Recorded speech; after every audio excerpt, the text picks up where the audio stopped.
In this demonstration, we will show how Avidian SafeKit implements a farm cluster with network load balancing and automatic failover. Let's consider two nodes with a SafeKit integrated Apache server.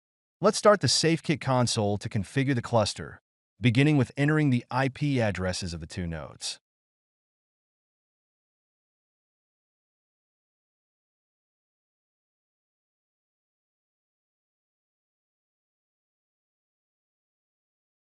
Now that the cluster is configured, let's proceed with setting up the farm.safe module. Let's start by configuring the automatic startup of the module when the nodes boot.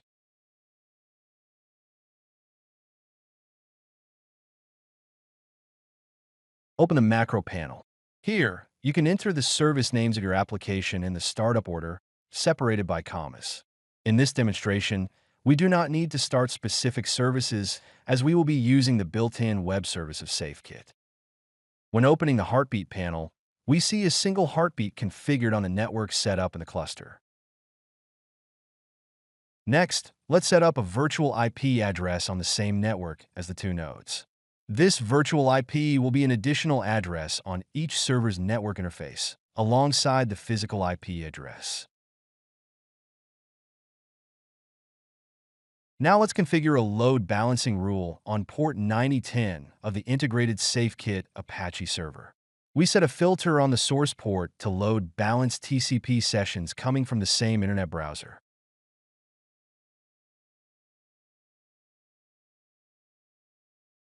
We now open the checkers panel. You can configure checkers such as process monitoring, custom checkers, TCP, ping, or split-brain checkers. Editing scripts is an optional step and can be skipped, as the restart scripts are already pre-configured. The start_bow script will start the list of services defined in the previous step in the specified order. The stop_bow script will stop them in reverse order. In this demonstration, the list is empty. You can also skip the step that sets the default encryption for module communications, such as heartbeats. The configuration of the farm module is complete. Now we can proceed to monitor the module. Let's start the farm module on both nodes simultaneously to set up the virtual IP address on each node and the load balancing rule on port 9010. Now let's connect an external browser to the two nodes using the virtual IP address in port 9010. We can then observe load balancing, with some TCP sessions handled by node 1 and others by node 2.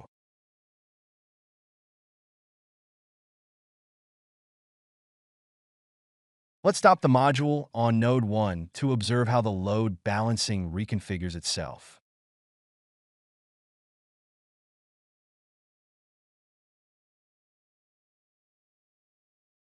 When reloading the external browser on the virtual IP address in port 9010, we can see that only node 2 responds.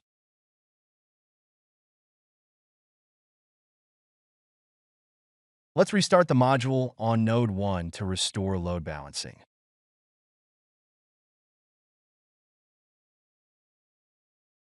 When reloading the external browser on the virtual IP address in port 9010, we can see that both nodes respond again.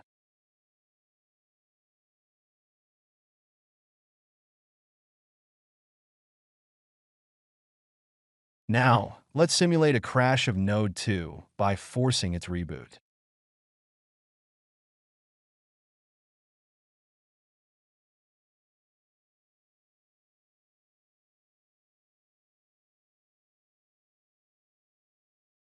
When reloading the external browser on the virtual IP address in port 9010, we can see that node 1 has detected the failure and answers now to all TCP connections. Node 2 is now booting, and the farm module is starting, as it has been configured to start automatically at boot. Consequently, the load balancing is also restored automatically, as we can see by reloading the page in the browser.